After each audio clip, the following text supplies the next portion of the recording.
So Doug, we know you're from Bulls and you've been training for nearly 4 decades, but how did you get involved in harness racing?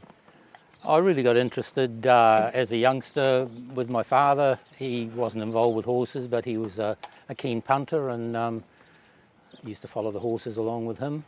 Even though I grew up in the middle of Auckland City in Gale, you can't get much more central than that. Didn't really handle horses till I was a late teenager. I'd always had an interest in them. How many horses do you have in work back home? At the moment, one. We've had a virus go right through our stable, this horse included, and everything's turned out other than one youngster that we made him get over. Come on, bud. Just showing you his best side. I just got one youngster that is coming up to qualify. That we'll do that once I get back to home. She should be ready to qualify in 3 or 4 weeks after I get home. So what are the logistics for you coming down for a trip for a couple of weeks down here? Oh, it's not too bad. As I said, everything else has turned out. It would be harder if we were still racing up there. I'd need to entrust the horse to Gavin probably, but the way things worked out, everything pretty much went out, and yeah, we were able to come down here and I can have a week's holiday. Sounds ideal.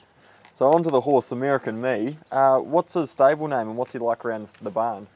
Stable name's Yank, and a very laid back, easygoing horse. He likes to wave his back legs at you sometimes when you're gearing him up, but other than that he doesn't really have a bad habit. So you bought him at the 2018 sales. What drew you to him initially? Just the type. I'd singled out about 10, I think, to look at. I was only able to be down there for the one day and went around and looked at the 10, and he was the one that stood out on type, so he was the one I bid on, and we were fortunate enough to be able to buy him within our budget. So I think this is his 3rd time down, because you've brought him down here twice before for the Kaikoura aged race and the 2-year-old sales race, so you obviously always thought a bit about him. Oh, he's always shown that he's a bit above average ability. He's, to be honest, been quite a slow maturing horse. When I bought him, I didn't expect him to take as long as he has, and I still would think his best 2 years are ahead of him. He's strengthened a little bit this year, and he's going to strengthen some more, I'm sure.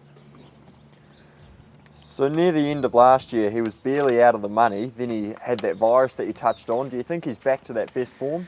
We're just keeping our fingers crossed. It's hard to tell with these viruses, as everyone's been talking about long COVID, and you get the same sort of situation sometimes with the horse viruses, that even though they seem bright and they work okay, they just don't finish races off as well as they should. Been happy with him in his work, and he's bright, and we did a blood test on him early this week and has come back pretty good, so just really fingers crossed and put him in the race and hope that is the case, that he has really got on top of it. He's won twice at 2700, including one of the country cups to get into this championship final, so it appears the 3200 shouldn't worry him. I wouldn't think so. He stays quite well. You never really know until you run them over the journey, but he shows every indication that he should stick out 3200. With another American Ideal and All-American Lover the favourite, what sort of result would you be happy with? I'll be very happy if he runs a good honest race and runs to the line. Of course, the better position he has at the finish, the happier I'll be, but yeah, really, I've been working horses for long enough to know that races are hard to win, especially once you put a bit of stake up, so we'll just be hoping he goes a good honest race and runs solid to the line. With it being such an even race, obviously All-American Lover is the favourite, but are there any absolute dangers you're concerned about?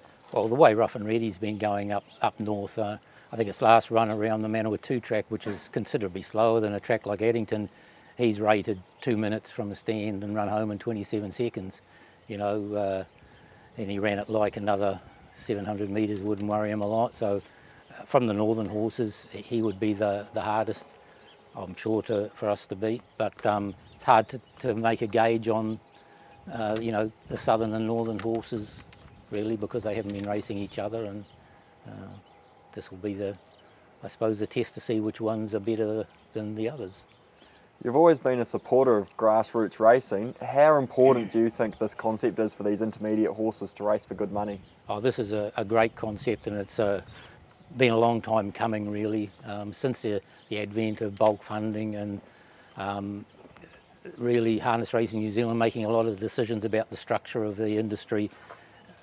Everything other than the top level has been pretty much ignored, and that's been to the detriment of the industry over the last 8 or 10 years.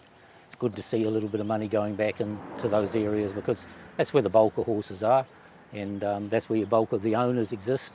Not many can afford the really top level horses, and they can't go and buy the expensive ones at the sale. So no, this great concept, and I hope it's enlarged on a little bit in the next few years with a little bit more emphasis on the intermediate and lower grade.